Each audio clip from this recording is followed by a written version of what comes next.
تصرف غريب جدا من لاعبي منتخب الأردن بعد ما انتهت المباراة. مدرب منتخب المغرب يحاول يسلم عليهم، ما يردوا مثل ما شفتوا باللقطة. لحد الآن ما بعرف شو السبب.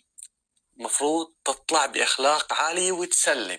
أنا ما بعرف شو السبب، ولكن مهما كان السبب شكرا هذه أكثر لقطة محزنة ومستفزة في نفس الوقت، وتبين قلة الاحترام من لاعبين الأردن تجاه مدرب المغرب.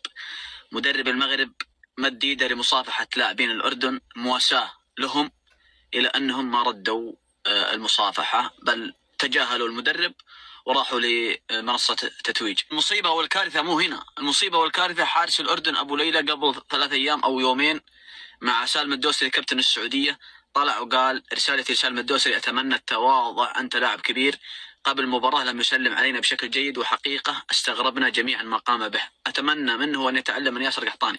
طيب أنت لاعبين منتخبك كلهم ما ردوا المصافحة على مدرب المغرب، هذه قلة احترام. ما ودي أكثر صراحة، لأن موقف صراحة مستفز جدا للأمانة.